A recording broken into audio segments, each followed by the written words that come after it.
Biasanya sampai mana AI?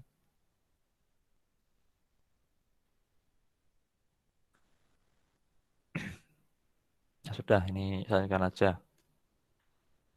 Hmm,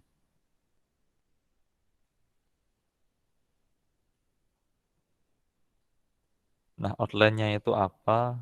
Oke, nomor satu itu apa itu pola, kemudian kelas pola, kemudian tahapan pengenalan pola, rangkuman dan contoh outline-nya itu.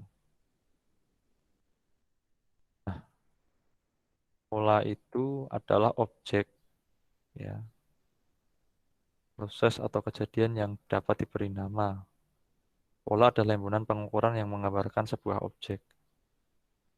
Jadi pola itu gambar sebenarnya, gambar tapi udah ada namanya itu.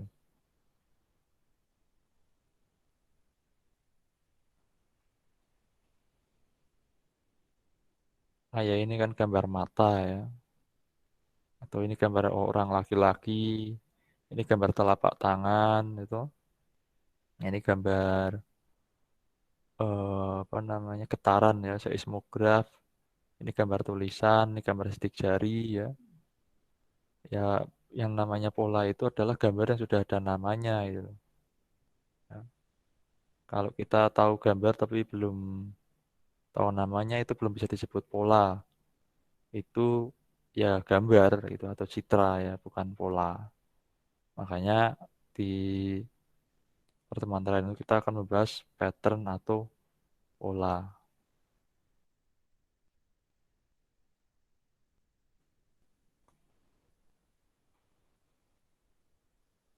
Tujuannya apa kita mempelajari ini ya? Jadi tadi belum saya sampaikan tujuannya ya. Jadi kita itu nanti mengeset komputer itu supaya mengenali pola, ya kayak hampir kayak manusia. Misalkan komputer bisa mengenali gambar kucing, gambar anjing. Nah, itu dari pembelajaran seperti manusia. Ya. Dulu mungkin waktu kita kecil nggak tahu ya itu gambar binatang apa. Tapi ketika orang tua kita ngomong, wah itu kucing, wah itu anjing, ya kita jadinya sekarang bisa membedakan gitu. Mana gambar kucing, mana gambar anjing, mana gambar ayam itu kan karena di apa namanya di otak kita itu sudah ada memori ya bahwa ya bentuk anjing itu ya seperti itu ya, bentuk kucing itu seperti itu, makanya kita mengenali gitu ya. Wah, ini Haris baru datang nih, saya bentar ya, saya mau nanya dulu. Haris mana Haris? Haris, ini absen nggak ada suaranya ini. Abdul Haris, wah dia login aja, oh hilang lagi. Hilangkan lagi ya. Jadi tujuannya itu nanti kita komputer itu bisa digunakan untuk mengenali pola. Ya dengan tentu saja dengan menanamkan memori itu ke dalam komputer ya, supaya komputer bisa mengenali. Kemudian kelas pola itu merupakan himpunan pola yang memiliki atribut tertentu. Ya. Kumpulan dari beberapa objek yang identik memiliki kemiripan data. Nah, ini gambar-gambarnya ada huruf T ya. T itu ada banyak ya. Ini kalau manusia ya sudah paham ini huruf T, teman bentuknya kan lain-lain. Ya. Selama proses pengenalan objek dimasukkan ke dalam kelas yang ditentukan.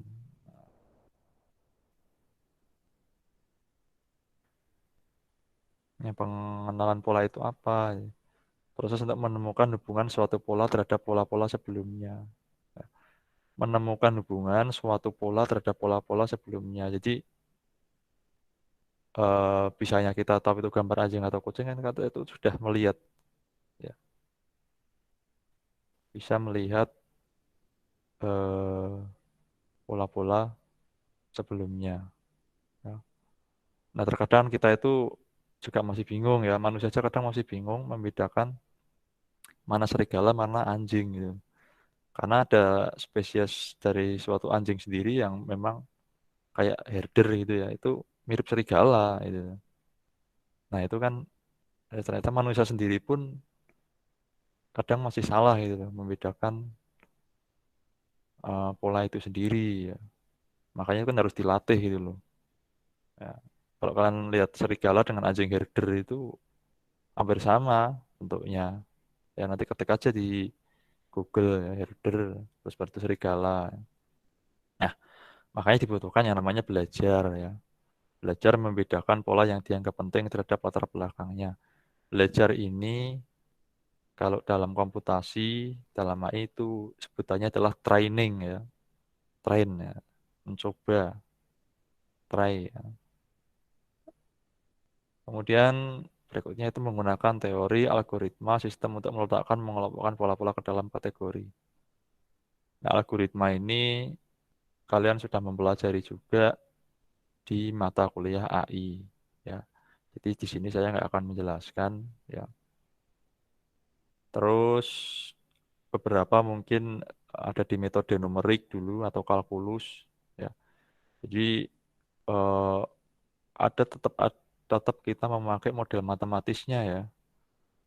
Tetap ada model matematisnya, entah itu juga pakai matriks, entah itu pakai komputasi tertentu. Intinya karena pengenalan pola ini berhubungan dengan AI, nah AI sendiri berhubungan dengan statistik, ya, dengan data, dengan metode numerik, dengan algoritma.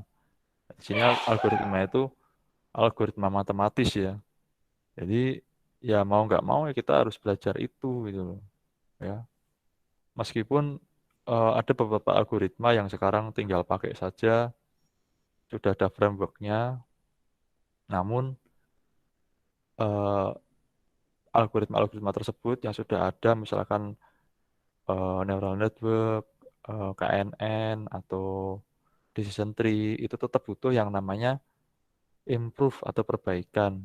Nah, eh, dengan kita belajar dasar algoritma, dengan kita belajar dalamnya atau fungsi matematis dalam algoritma tersebut, ya kita akan semakin mudah untuk mengimprove gitu ya.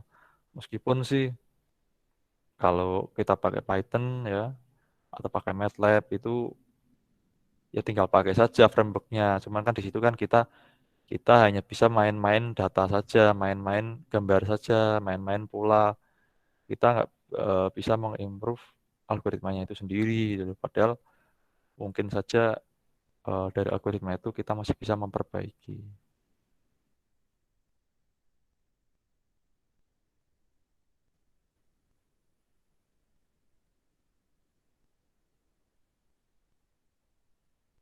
Maksudnya saya tanyakan tidak?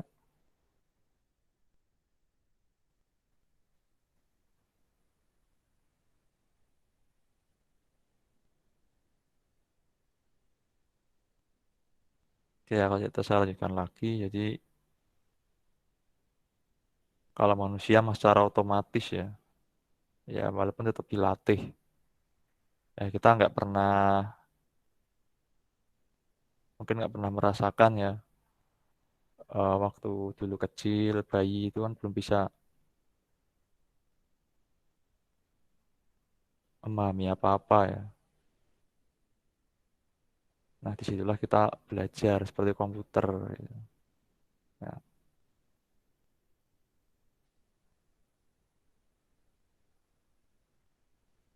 Nah, tugas kita itu menjadikan mesin komputer itu memiliki kemampuan yang mirip dengan manusia. Nah, ini tujuannya ini ya. Ini tujuannya.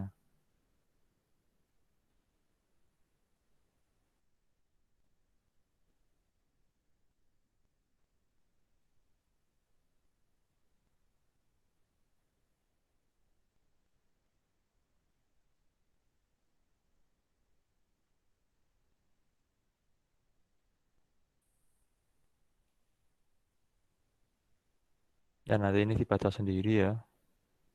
Eh, intinya ini di tiga kalimat ini kalau saya suruh baca ya agak males ya. Itu sendiri. Ya intinya mesin dan manusia itu untuk mengenali pola harus ada proses belajar. Intinya itu. Ya. Jadi nanti dia punya model gitu. Ya. Dia punya model. Nah, model itu nanti yang eh, digunakan untuk mengenali pola.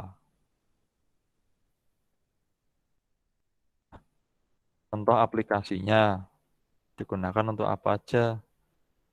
Misalkan pengenalan tanda tangan, itu atau ini yang berhubungan dengan teks ya, tulisan, huruf, tanda tangan ya, namanya OCR ya, atau pengenalan rambu-rambu lalu lintas, Hmm, bisa. Terus di bidang lain di biometrik ya, pengenalan wajah, pengenalan sidik jari, dan pengenalan suara ya. Wajah itu jelas ya kayak EKTP, ya fingerprint itu ada di absen otomatis, absen digital ya. Speech recognition itu ya smartphone yang kalian pakai itu kan juga pakai speech recognition ya. Kadang penguncinya atau locknya itu pakai suara kalian gitu. Jadi HP-nya itu kalau mengenali suara pemiliknya ya jadi dia akan membuka sendiri secara otomatis ya. Atau kalian ngomong di Google, ya, Google itu akan searching sesuai apa yang kalian omongkan atau ucapkan ya. Kemudian diagnostik sistem ya, kayak foto dari sinar X ya, atau mungkin USG ya, untuk bayi ya, itu dia mendeteksi dulu. Ini normal enggak gitu tulangnya atau bayinya normal enggak keadaannya. Kemudian military application ya itu jelas dalam perang Israel dan Palestina kemarin ya kita turut berduka ya dengan korban yang berjatuhan dari kedua pihak ya. Terlepas dari itu ya itulah kita ya. Jadi kecerdasan buatan itu tergantung siapa yang memakai, tergantung siapa yang menggunakan. Ya, kalau orangnya itu baik, ya dia akan menggunakan ilmunya ini untuk kebaikan gitu loh. Ya, ya contohnya ya itu tadi biometrik ini kan baik ya, diagnostik sistem ini baik ya, pengenalan tanda tangan, pengenalan suara. Nah kalau militer ini ya orang-orang yang memproduksi senjata itu patut dipertanyakan. Ya, apa tujuan mereka memproduksi ya? Padahal kan buatannya itu bisa membunuh manusia kan gitu.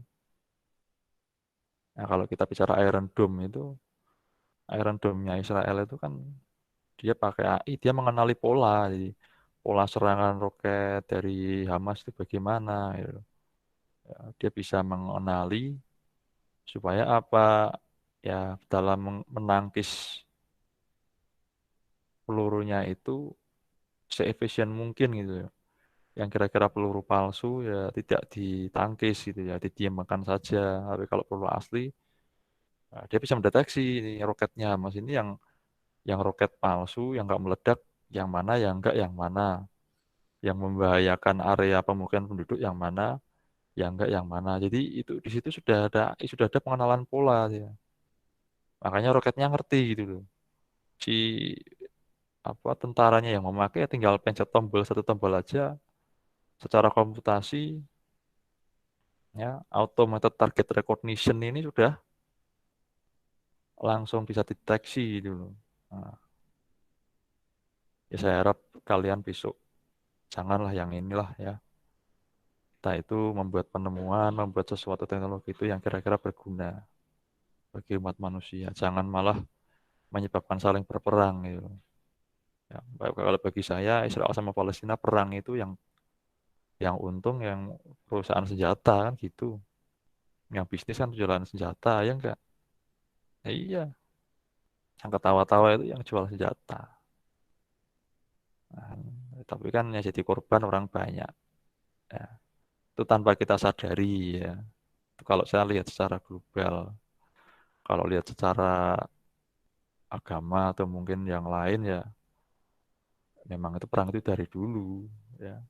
Nggak tahu apakah memang perang beneran atau memang dipelihara untuk eh, sebuah kekuasaan yang ingin menguasai sumur-sumur minyak di situ gitu kan. Minyak itu kan sekarang kan seperti emas ya. Jadi kebutuhan yang sangat eh, apalagi yang berhubungan dengan listrik ya. Itu kan butuh minyak. Nah, akhirnya eh, AI pun sekarang merambah sampai atau pengenalan pola itu merambah sampai ke militer gitu.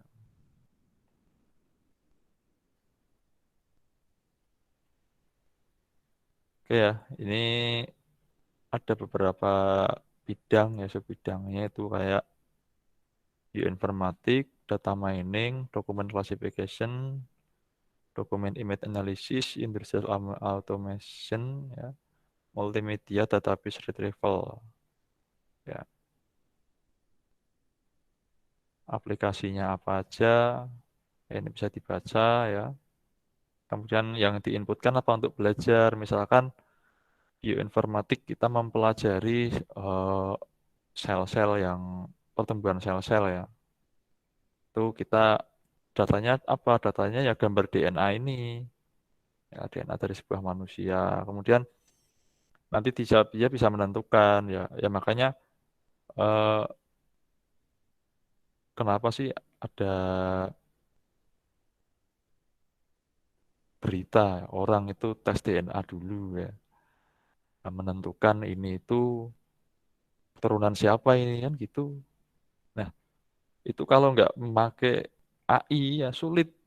Ya, masa kita harus nyocokkan satu-satu, padahal sel itu kan jumlahnya jutaan. Ya. Nah, dengan AI kan tinggal dirangkum saja. Oh ini gennya bapaknya, oh ini gennya ibunya, ini gen A, gen B, gen C, gen D kan gitu.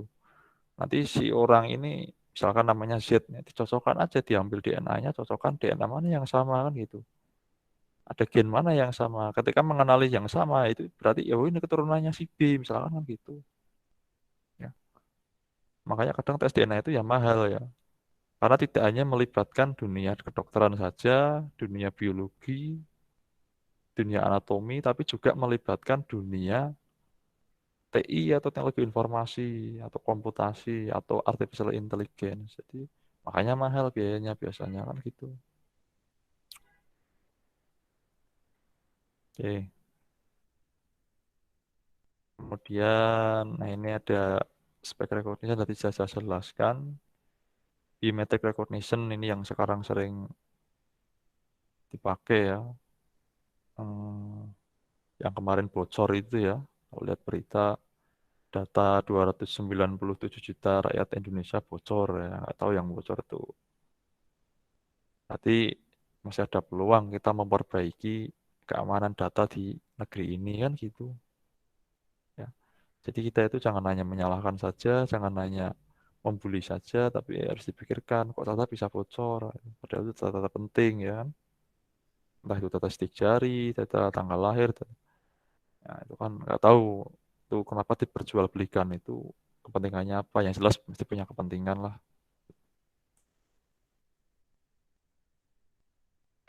Sekarang adalah tahapan pengenalan pola. Nah, ini tahapan umumnya ya. Yang pertama adalah collect data atau mengumpulkan data.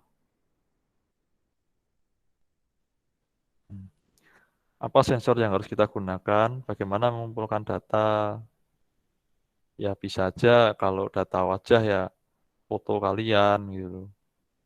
Ya foto ini nggak bisa satu foto ya. Foto itu jumlahnya yang dikumpulkan untuk satu orang aja mungkin minimal ya 20 foto, tak 10 foto, jangan satu. Kalau satu itu kan komputer akan sulit belajarnya ya. Tapi kalau dua misalkan foto bagian depan, foto bagian samping, foto bagian belakang ya, foto ketika eh, memejamkan mata, foto ketika tertawa itu harus dipakai semua datanya gitu. Nah, kalau sidik jari mungkin satu aja cukup ya, satu aja cukup. Atau biasanya dua, sidik jari jempol dan sidik jari telunjuk biasanya itu yang dipakai biasanya. Ya. Nah, bagaimana mengumpulkan datanya ya, di dalam dunia komputasi itu ada dua ya, ada data private, ada data publik ya. Paling enak tuh ya nyari data itu di publik ya, di web tertentu kayak kaggle.com, kemudian ya UCI, UCI machine ya itu kumpulan-kumpulan data publik yang siap dipakai. Kalau private itu kan datanya rahasia ya, misalkan ya itu tadi data sidik jari seluruh pegawai Polindra misalkan, data plat mobil seluruh atau plat motor seluruh pegawai Polindra ya. Tuh cara mengumpulkan datanya bisa langsung, bisa tidak langsung. Kalau private tuh biasanya langsung, kalau public biasanya nggak langsung biasanya. Berikutnya ada yang namanya data kualitatif dan data kuantitatif. Ya, ini saya kira di mata kuliah statistik dulu waktu SMA atau SMK. Kalau kualitatif itu bentuknya ya biasanya polinomial ya, bukan angka. Ya. Biasanya bentuknya ya string ya. Kalau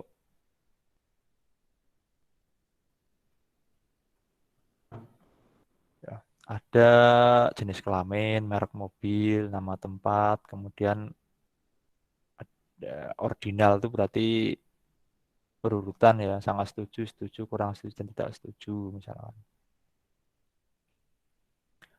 Kemudian ada data kuantitatif, itu datanya bentuknya angka ya. Jadi angka, contohnya suhu, terus umur ya, kan gitu. Ya kalau di kemarin kita ngomong pengolahan citra itu ya nilai histogram ya tuh, nilai apa, eh, tingkat keabuan, itu kan kemarin bentuknya angka semua, itu kan bisa diambil itu. Terus nilai apa lagi ya? Hasil konvolusi itu kan bentuknya angka semua. Yang kemarin kita bentuk metrik-metrik itu data kuantitatif gitu. Dan di yang kedua itu memilih fitur ya. Ya.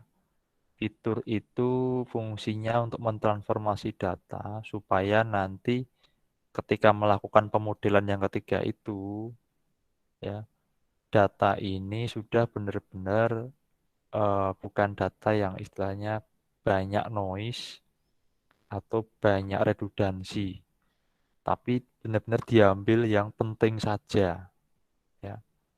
Istilahnya itu kalau kita ya pemulung ya, ke tong sampah itu ngambil barang-barang yang penting saja bagi dia.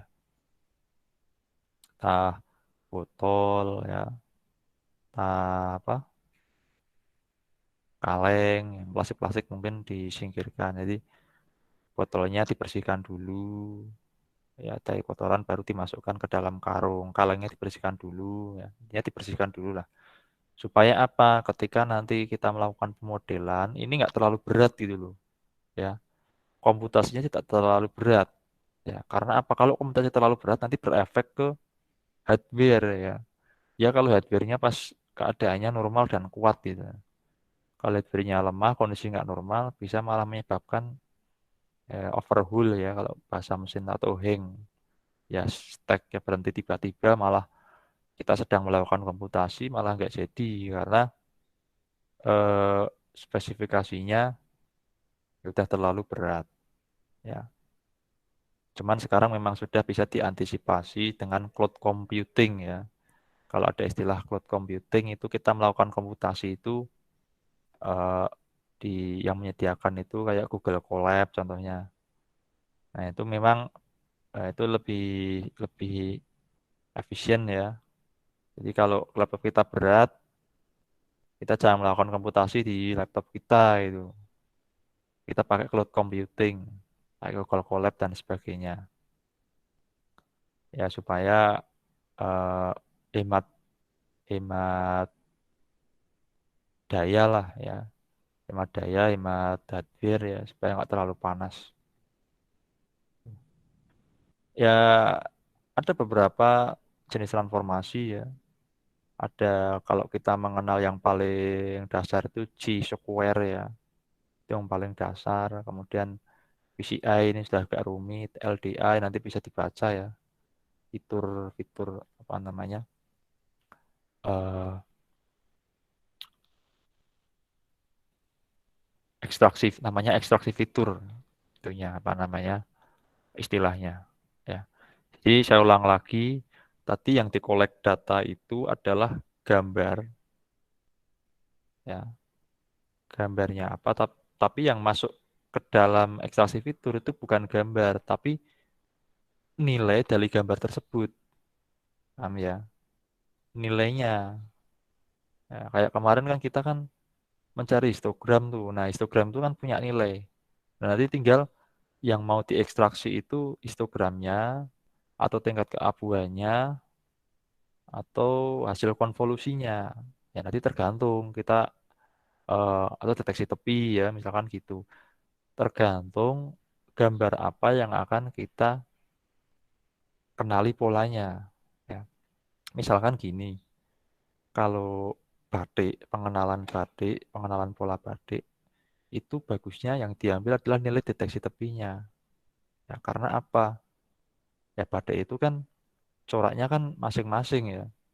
Ada batik Megamendung, ada batik Parang, terus batik Trenggalek, terus batik Pekalongan. Batik Pekalongan saja banyak itu, batik Cirebon juga banyak. Nah, itu kan tepi-tepinya kan beda. Nah, itu cocoknya pakai deteksi tepi ya. Jadi nanti komputer tuh bisa mengenali, oh ini batik Cirebon, ini batik Pekalongan dari tepi-tepinya itu. Ya. Kalau misalkan yang ditampilkan itu batik Megamendung, ya komputer nanti mengenali itu batik Cirebon kan, itu kan Megamendung kan memang dari Cirebon kan gitu. Paham ya? Jadi yang diekstraksi fitur bukan gambarnya. Kalau manusia memang gambar, tapi kalau eh, komputer itu nilai dari gambar tersebut. Nah, tergantung nilai apa yang kita ambil, kita kumpulkan, nanti dikenali dia itu. Itu ya. Berikutnya, nah ini tadi saya sampaikan pemilihan fitur disesuaikan dengan kasusnya. Nah, ya. Kalau ikan, nah ikan itu jangan pakai deteksi tepi, ya. Kalau banyak ikan bisa, tapi kalau misalkan kita ngambil contoh ikan ikan apa ya sekarang itu ya, ikan cupang. Nah, khusus ikan cupang, jadi membuat aplikasi khusus untuk membedakan ikan cupang mana yang bangkok, maka yang selayar, mana. Cupang itu kan banyak ya, bentuknya sama tapi warnanya beda.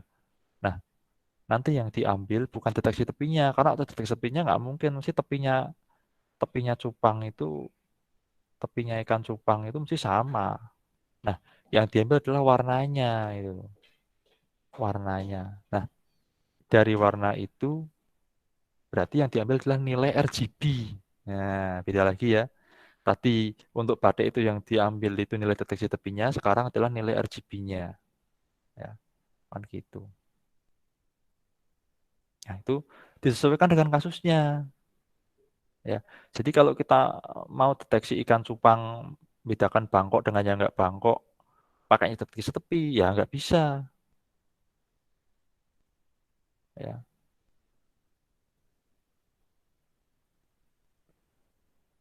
ini kan warnanya. Terus apalagi ya, ya ada disesuaikan aja dengan kasusnya. Sidik jari itu bagusnya deteksi tepi, sidik jari jelas. Kalau sidik jari kalian pakainya yang kalian ambil nilai keabuannya ya sama aja bohong. Ya, karena apa? Kalau nanti jarinya Silva dengan jarinya Vira itu kan putihnya hampir sama misalkan. Komputernya bingung nanti. Komputernya bingung.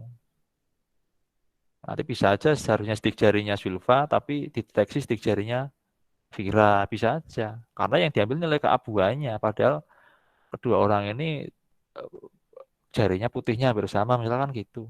Nah, tapi kalau ini diambil deteksi tepinya, ya itu banyak bedanya. Saya yakin sidik jarinya, garis-garis sidik jarinya si Zulfa dengan si Vira itu jelas beda. Nah, itu cocoknya pakai deteksi tepi. Itu ya.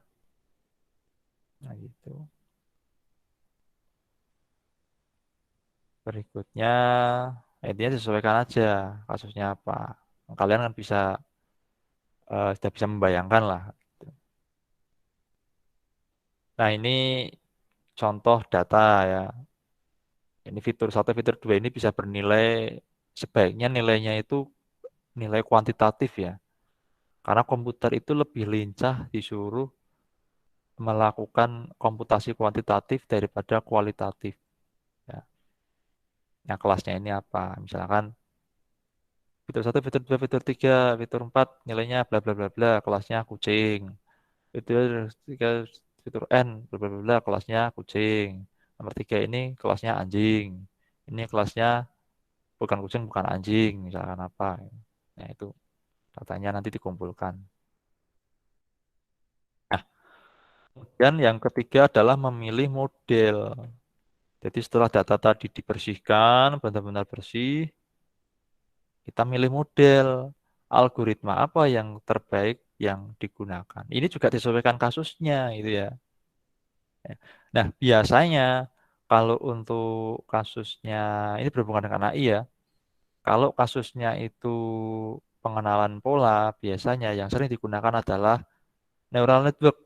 Ya, neural network atau jaringan saraf tiruan. Nanti tinggal dikombinasikan pakai apa atau CNN. CNN itu kan convolutional neural network. Ya, nah, itu juga disesuaikan. Ini ini bersinggungan dengan AI dan jelas ini ada irisan dengan AI. Makanya besok kalian kalau membuat TA yang berhubungan dengan pengenalan pola itu ya minimal AI itu harus paham lah satu algoritma aja cukup kalau untuk TA ya kan gitu.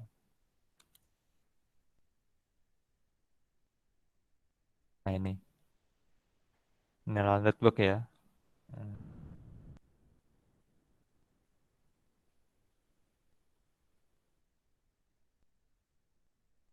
Nah, ini ada beberapa model pengenalan pola. eh ini statistik ya nanti kalian belajar ya baca-baca statistik aja. Cuma intinya itu ya tadi sudah saya sampaikan ya. Pengenalan pola itu modelnya disesuaikan kasusnya apa itu aja intinya lah. Ya. Kalau ini kita ngomong statistik nanti. Karena kalau kita ngomong seperti ini belum ada datanya sulit menjelaskannya. Ya.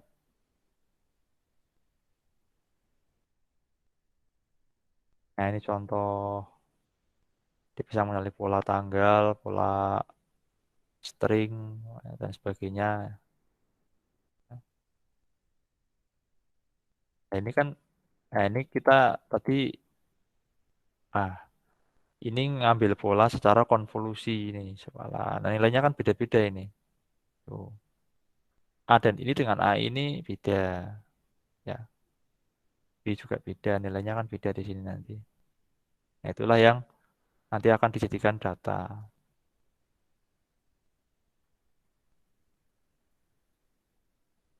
Nah, setelah nanti dibuat modelnya, nanti kan akan menghasilkan model dia. Model itu adalah dia sudah siap untuk memutuskan. Nah, model ini yang digunakan memutuskan. Kemudian model itu dilatih, memberikan memberikan pengetahuan kepada sistem bagaimana kita melakukan proses training. Dilatih dulu modelnya ini. Ya. Nah, hasil dari latihan itu nanti biasanya adalah akurasi. Ya, adalah akurasi. Semakin akurasi itu mendekati 100%, itu berarti semakin baik. Ya. Jadi semakin sedikit errornya itu semakin baik. Tapi kalau 100% itu malah kurang karena apa? Ya masuk nggak ada errornya itu aneh. Manusia aja ada errornya, kok, ya kan? Ya, kayaknya nggak tahu dilatih. Nah, training itu ada dua tahap yaitu learning untuk mengambil data kemudian dideteksi. Ya, metode AI yang sering digunakan adalah neural network. Nah, seperti itu. Ada yang namanya supervised learning, ada yang unsupervised learning. Ya. Kalau supervised learning itu kita data itu sudah ada kategorinya kayak tadi. Fitur satu, fitur 2, fitur 3, nilainya berapa, bla bla bla bla. Kemudian kelasnya apa? Kelas itu jenisnya misalkan anjing, tah kucing ya. Kalau unsupervised learning itu belum ada kelasnya. Jadi hanya data aja, belum ada kelasnya. Fitur satu hanya ada fiturnya aja, fitur satu, fitur 2, fitur 3, fitur N, udah seperti itu. Nanti dia mengelompokkan dengan yang sama, misalkan kan gitu. Ya.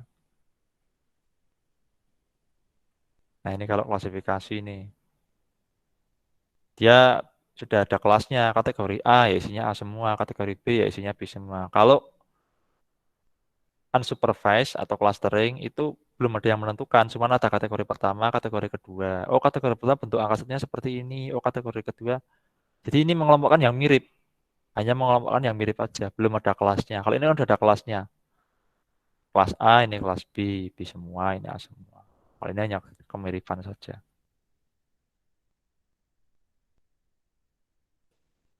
Ini rangkuman dan contoh nanti eh, ini ada prosesnya ya. Ini tadi algoritmanya saja ya. Ini algoritma kayak SVM gitu-gitu ya. Nanti dipelajari sendiri. AI lah pokoknya. Nah, ini tadi mengulang lagi proses klasifikasi. Yang pertama itu input atau sensing. Jadi pengambilan data, pemasukan data, kemudian diproses dan disesuaikan. Ya, ini data ini bisa bentuknya supervised, ada yang data tidak supervised atau unsupervised tadi itu. Kemudian preprocessing, jadi membersihkan, menghilangkan noise pada data, melakukan pemisahan pola-pola yang menarik. Ya. Jadi yang diambil yang penting-penting aja, kemudian disegmentasi itu dipisah ya. Ini lebih rumit lagi ya. Intinya sama, kemudian fitur ekstraksi kayak tadi itu ya. eh jadi data sampai sini itu sudah benar-benar bersih ya. Terus tinggal diklasifikasikan pakai model algoritma tertentu terus dievaluasi.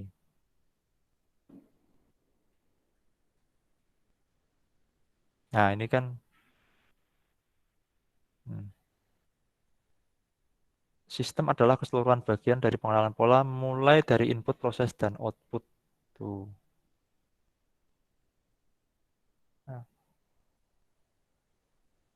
endingnya ya ini kelas ini ya dia dikelompokkan kemana gitu. Misalnya di kelompok anjing dan kucing ya endingnya komputer ini bisa ngerti ketika dikasih foto anjing ya dia mengenali sebagai anjing, ketika dikasih foto kucing dia mengenali sebagai kucing kan gitu. Ya, makanya dinamakan learning algorithm belajar. Nah,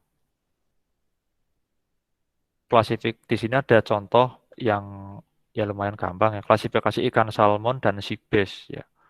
Jadi komputer itu dikasih foto ini, dikasih foto ikan salmon yang banyak sekali, sea bass juga banyak sekali. Ya.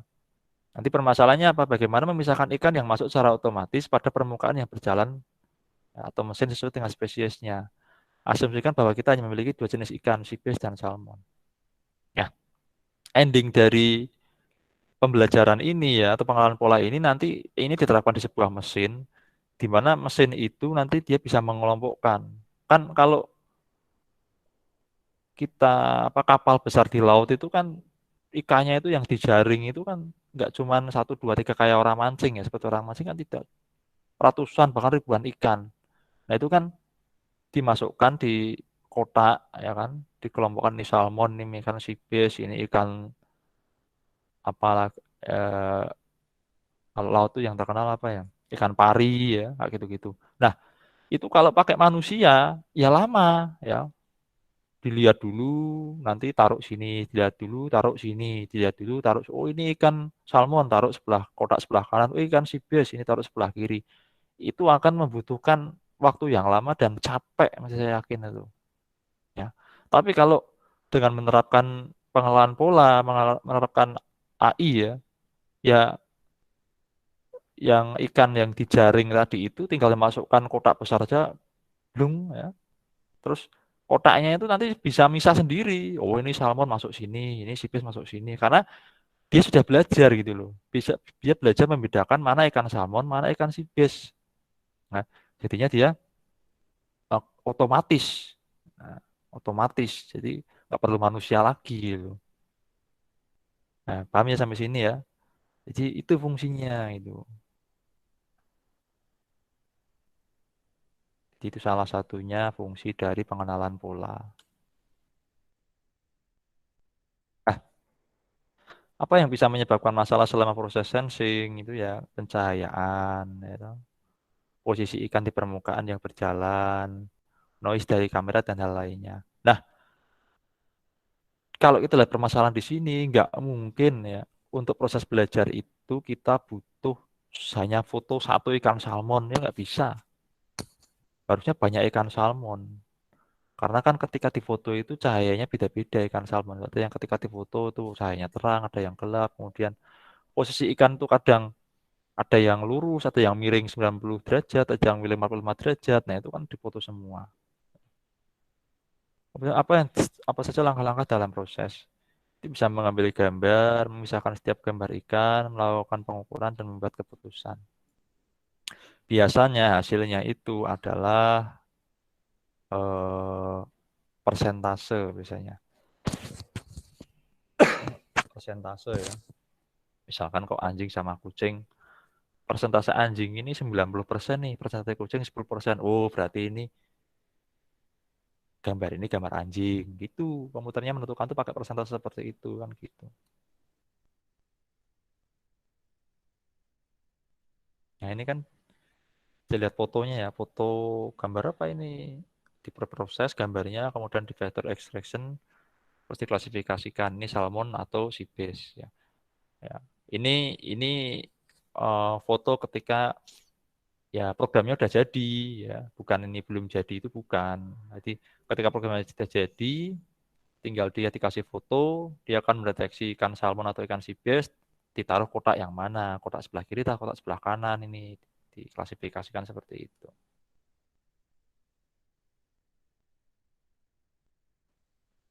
Terus pre-processing ya, diingat ya, kualitas hasil pemodelan nanti atau pengenalan pola itu nanti eh, banyak sekali ditentukan dari per-processing.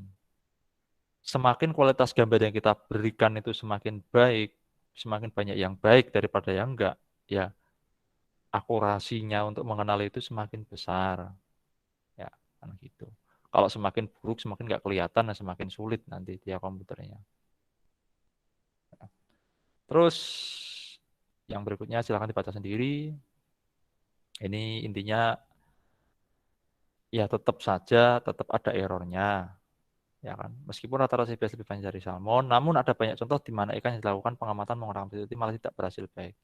Yang penting errornya itu nggak banyak. Misalkan sistem itu yang sudah kita buat itu digunakan untuk menebak 10 jenis ikan. Ya, ya yang bagus minimal dari 10 itu untuk menebak 8 yang benar kan gitu. Jangan sampai 10 dikasih testing 10 gambar, dites, yang benar cuma satu. Ya, itu berarti rendah kualitasnya, tidak bisa dipakai untuk mengenali. Jangan ditanamkan kepada sistem. Nanti errornya banyak. Kalau diterapkan nanti ya dia salah-salah aja. Masukkan mengelompokkan salmon sama si base. Kan gitu. Nah ini contohnya. Salam. Ya. Coba dilihat gambar tuh. Yang bagus itu ya seperti ini. Ini yang good feature. Jadi ada garis pemisahnya jelas ya. Mana yang salmon ini yang merah bunder-bunder, yang sibes yang tanda plus biru-biru. Nah ini jelas ya, jelas ya. Nah, kalau ini sulit. Ini masih bercampur seperti ini ya. Ini mungkin masih harus di preproses lagi ya. Kalau ini sudah jelas bisa dipakai karena dia bisa memisahkan, sudah bisa memisahkan. Kalau ini belum bisa, makanya bad feature gitu. Nah, ini. Saya yang paling mudah, paling bagus diterapkan tuh yang sebelah kiri atas ini. Ya, karena ini simple garis seperti ini. Dia memisahkan tapi hanya garis saja. Jadi kan kalau di komputasi itu lebih ringan lah ya. Ya kalau kita lihat aja sih kalau garis seperti itu kan dilihat kan enak. Kalau ini kan udah melengkung. Apalagi yang ini. Iya emang ini sistem sudah bisa memisahkan, tapi ketika proses pengenalan itu akan sangat atau proses training akan sangat lama karena ini ya kayak nyari jalan pintas lah, ngulur-ngulur-ngulur gitu ya.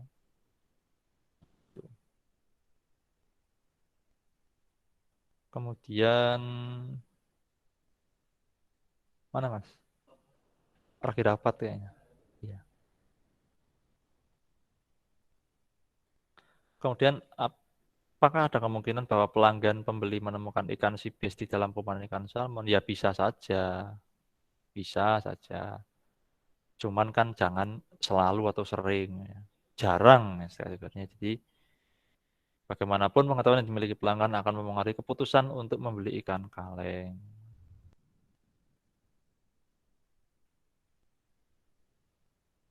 Nah, ini ada beberapa isu-isu mengenai ekstraksi fitur ya. Isu-isu ini maksudnya apa? Eh, Terkait kelemahan-kelemahan dalam proses ekstraksi fitur ya. Ekstraksi fitur itu salah satu bagian atau proses dalam pengenalan pola ya. Jadi, apakah ada kemungkinan bahwa pelanggan pembeli menemukan ikan sibes di dalam menggunakan salmon? Ya, mungkin saja. Terjadi kesalahan mungkin saja gitu ya. Cuman jangan sering-sering tadi itu, jangan selalu. Kan fitur yang berkorelasi besar tidak akan meningkatkan kinerja. Ya. Jadi fitur yang berkorelasi besar, ya, apakah selalu akan menekan kinerja? Ini juga belum tentu. Ini di ilmu statistik ya.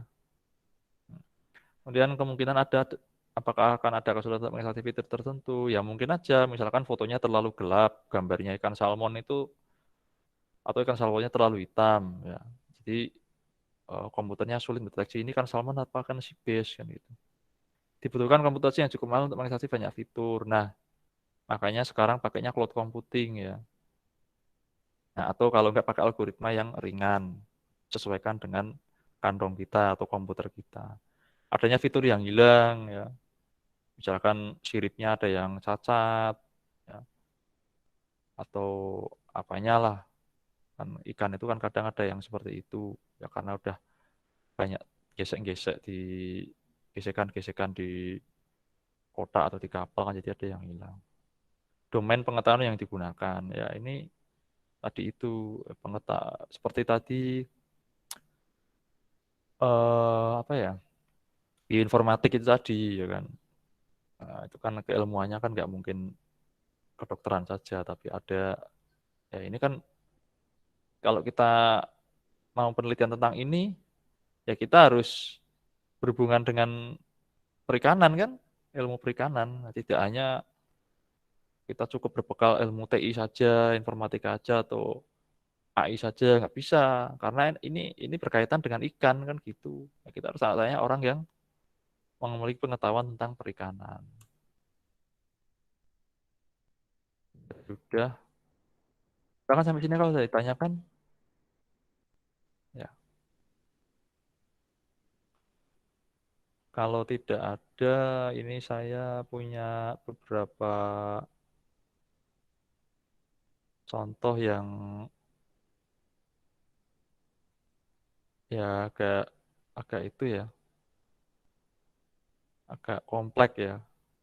Ini saya punya contoh sistem yang bisa mengenali anjing dan kucing Ya, ya kalau kalian mau nyari di internet banyak ya.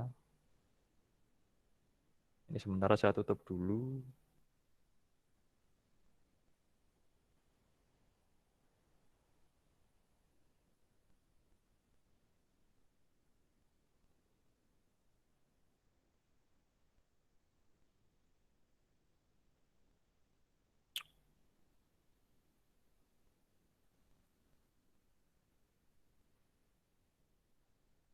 Pendeteksi anjing, kucing, dan mobil. Ini ya belum sempurna ya, baru saya coba tadi.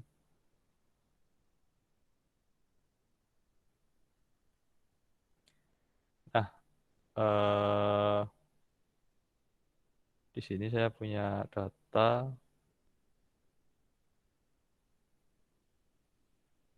Nah, ini ada gambar ya ini ya, gambar teman-teman kita ya. Ada gambar mobil tuh, udah banyak ini.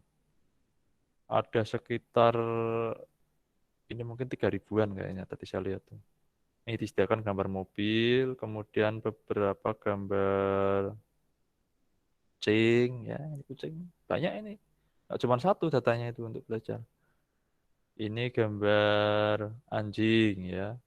Jadi ending dari sistem ini nanti akan deteksi apakah dia bisa mendeteksi gambar sesuai pola yang diberikan. Mendeteksi pola ya, mendeteksi pola sesuai gambar yang diberikan. Jumlah datanya sendiri sekitar 3.000 ini kalau nggak salah ya. Ya, ini datanya. Terus untuk data testingnya itu ada 150 kalau nggak salah. Nah, nanti diacak. Jadi dari data ini nanti buat training, buat pembelajaran komputer, terus data testingnya itu nanti diacak, dia akan deteksi enggak. Nah, data training sama data testing itu harus lebih banyak data trainingnya ya. Nah, kan kita kan ya contoh aja kalau kita mau UAS, kalian belajar sama mengerjakan UAS lama mana coba? Ya, mesti lebih lama belajarnya itu. Kita belajar kan sampai 1 semester ya. Berarti sekitar 4 bulan, 4 bulanan lah belajar pengolahan citra. Tapi tesnya, UASnya atau UTS paling hanya 2 jam, kan gitu. Ya normalnya memang lebih banyak. Kalau tes terus, belajarnya lebih sedikit, ya kalian stres. Uang belajarnya aja kadang bisa stres, apalagi tes terus. Tesnya 4 bulan, trainingnya atau belajarnya cuma 2 jam itu, atau 4 jam. Ya kalian stres nanti kan gitu. Oke ya, nah ini sudah saya buatkan apa namanya codingnya ya. Di ya masih ada sih error-error sedikit, tapi yang minimal bisa untuk menjelaskan. Ini kelihatan nggak ini? Halo, kelihatan tidak? Kelihatan, Pak. Kelihatan ya. Kelihatan, Pak. Ya ini anulah yang penjelasan terakhir lah ya. Di sini ada 3.000 dataset. Jadi itu berarti yang data itu gambar gambar mobil, gambar anjing, gambar kucing ya. Nah, nah 1.000 gambar itu ada apa namanya? Berarti 1.000 berarti 1.000 mobil, 1.000 anjing, 1.000 kucing ya, gambar maksudnya. Nah, diambil gambar itu, di load. Nah, ini saya ngambil dari data lagi tadi, di load ya. Terus keluar hasilnya. Nah, berarti imbang ya ini ya. 120 ya. Ini maksudnya ini mungkin mobil, ini gambar anjing, ini gambar kucing, imbang. Berarti 1.000, 1.000, 1.000. Kemudian diambil sampelnya. Nah, ini kayaknya anjing apa ini? Udel lah, apa saya nggak tahu jenisnya apa. Pokoknya anjing ini. Ya, pokoknya sepakat kita anjing ya ini ya. Itu aja. Nah, terus kemudian eh ini data udah bersih ini ya. Kita buat algoritmanya ini pakai CNN. Nah, convolution neural network. Jadi dia untuk menghemat konvolusi ya. Nah, kemarin kita sudah belajar konvolusi ya. ini 32, ini 32 bit, terus konvolusinya 3 kali 3. Ya. Kemudian dimasukkan ke rumus neural network. Neural networknya harusnya tahu ya, kalian kan sudah di AI, kalau belum paham nanti nanya pengampunya cara kerjanya neural network bagaimana ya. Kan kalau konvolusi sudah saya jelaskan, nah tinggal neural network, nanti digabung namanya convolutional neural network. Nah, seperti ini. Nah, kemudian di dilatih ya. Data trainingnya 80%, data testingnya 20, data validasinya 20%. Nah, dilatih. Kemudian tadi model yang sudah dibuat menggunakan CNN. Nah, ini seperti ini. Nah, ini trend model ini. Dilihat akurasinya di sini. Tuh. Akurasi ini melakukan 50 kali epot ya atau komputasi ya.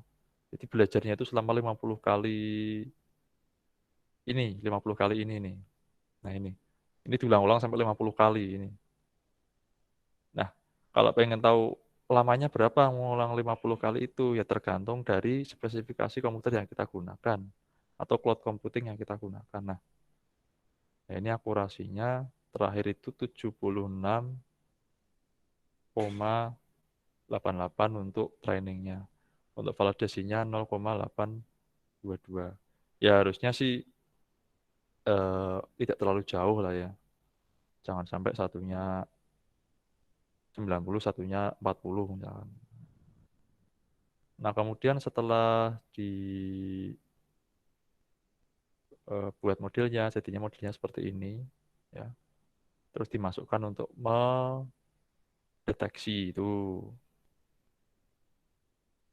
deteksi 150 gambar tadi, ya. Jadi 3000 tadi untuk dilakukan training. Nah, yang untuk testing, untuk mendeteksi itu 150 gambar. Nah, ini bisa dilihat di sini. Ya, gambar pertama itu lebih mendekati kemana? Oh, kalau untuk mobil itu 5%, 5, ya 5 ya ini 5, boleh 50% lah inilah. Anjing itu 60. Untuk gambar kedua ini lebih ke kucing karena nilainya kan besar ini 7. Untuk gambar ketiga lebih ke anjing. Ya, daripada lihat angkanya eh, utek ya. Lihat gambar langsung aja hasilnya. Nah, ini gambar ke 1 ya atau ke 0 ini ya. Diprediksi anjing, bener dia. Tuh, predicted is dog. Kemudian predicted is cat. Ya ini salah ini. Predicted is dog. Oh, masih ada salahnya. Ya maklum tadi akurasinya kan hanya 70 berapa gitu ya. Jadi mungkin nanti masih banyak salahnya ini. Tapi kan bisa diperbaiki ya. Tugas kita bisa memperbaiki. Ini predicted is car. Ya toh. Ini predicted is cat, predicted is dog. Ya, ya banyak benarnya sih kayaknya sih ya. Nah, itu. Nah, ini contoh saja. Nanti silahkan kalian nyari contoh banyak.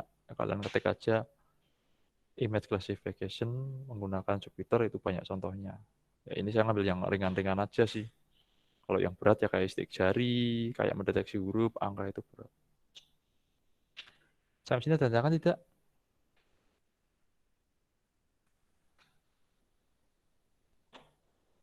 Ya, kalau tidak ada yang ditanyakan, eh, saya cukupkan sampai sekian. Saya mohon lagi tadi Haris mana ini? Haris tadi kok ada? Arif? Nggak kelihatan ya. Dan nanti yang belum magang nanti silahkan ketemu saya. Untuk agenda hari Kamis insya Allah nanti ada kisi-kisi UAS. Itu aja dari saya. Semoga apa yang kita pelajari ini bermanfaat. Silahkan senantiasa mencoba, belajar ya, belajar, mencoba supaya kita paham apa yang kita pelajari. Bila taufik wal hidayah. Assalamualaikum warahmatullahi wabarakatuh. Waalaikumsalam Waalaikumsalam warahmatullahi wabarakatuh.